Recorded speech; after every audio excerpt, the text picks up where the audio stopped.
চুয়াডাঙ্গা জেলা সদরের প্রায় ২০ কিলোমিটার দক্ষিণ পশ্চিমে দামুড়হুদা উপজেলার কার্পাসডাঙ্গা শহর। কার্পাসডাঙ্গায় পরপর ২ মাস ধরে জাতীয় কবি কাজী নজরুল ইসলাম সপরিবারে বসবাস করে গেছেন। কার্পাসডাঙ্গায় এসে তিনি যে ৮ চালা ঘরে থাকতেন, কবির স্মৃতি ধরে রাখার জন্য ঘরটি সেভাবেই রাখা হয়েছে। কলকাতার আর্মহার্স্ট স্ট্রিটে বসবাসকালে কবি নজরুলের সঙ্গে স্বদেশী আন্দোলনের নেতা হর্ষপ্রিয় বিশ্বাসের সাথে অত্যন্ত ঘনিষ্ঠ সম্পর্ক তৈরি হয়। সেই সুবাদে ১৯২৬ ও ১৯২৭ সালে পরপর দুবার কবি নজরুল সপরিবারে কার্পাসডাঙ্গায় এসেছিলেন। সঙ্গে আসা স্ত্রী প্রমীলা, দুপুত্র সব্যসাচী ও বুলবুল এবং শাশুড়ি গিরিবালাকে সাথে নিয়ে কবি উঠেছিলেন কার্পাসডাঙ্গার মিশন পাড়ার হর্ষপ্রিয় বিশ্বাসের বাগান বাড়ির একটি ৮ চালা খড়ের ঘরে। এ ঘরটি এখনও বিদ্যমান। এখানে কবি ২ মাস বসবাস করে গেছেন।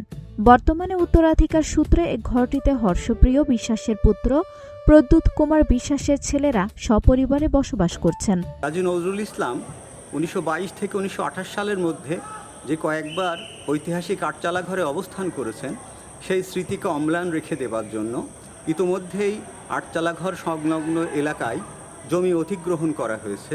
কাজী নজরুল ইসলামের সাহিত্য, তার সংগ্রামী জীবন, আটচালা ঘরে অবস্থান, বিপ্লবীদেরকে উদ্বুদ্ধকরণ, সংগ্রামে ব্রিটিশ বিরোধী চেতনাকে ছড়িয়ে দেওয়ার যে অভিপ্রায় তিনি এখানে এসেছিলেন, সেই অভিপ্রায়টি বর্তমান তরুণ প্রজন্ম অনেকটাই ভুলতে বসেছে। প্রতি বছর বাংলাদেশের বিভিন্ন জায়গায় ৫টি জায়গায় যেভাবে জাতীয় পর্যায়ে নজরুল জয়ন্তী পালিত হয়ে থাকে, শুধু অনুষ্ঠান এবং আনুষ্ঠানিকতার মধ্যে সীমাবদ্ধ নয়। নজরুলকে এই জেলাবাসীর কাছে অমর করে রেখে দেওয়ার জন্য, তার স্মৃতিকে অম্লান করে রেখে দেওয়ার জন্য এখানে একটি নজরুল স্মৃতি কমপ্লেক্স নির্মাণের সময়ের দাবি।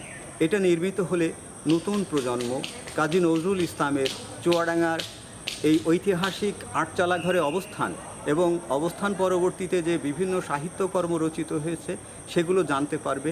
নজরুল চর্চা কেন্দ্রের মাধ্যমে নজরুল সঙ্গীত, নজরুলের গানের নৃত্য, নজরুলের প্রবন্ধ, নজরুলের কবিতা, নজরুলের বিভিন্ন রাগাশ্রয়ী গানগুলো প্রশিক্ষণের মাধ্যমে একটি সাংস্কৃতিক আন্দোলনকে জেলাবাসীর মাধ্যমে বেগবান করা সম্ভব। কবি নজরুলের কার্পাসডাঙ্গায় আসার মূল কারণ ছিল স্বদেশী আন্দোলন। সে সময় নজরুল ইসলাম কার্পাসডাঙ্গায় স্বদেশী আন্দোলনের নেতাকর্মীদের নিয়ে গভীর রাত পর্যন্ত বৈঠক করতেন। তিনি এ অঞ্চলের মানুষের জীবনচিত্র নিয়ে মৃত্যুক্ষুধা রচনা করেন।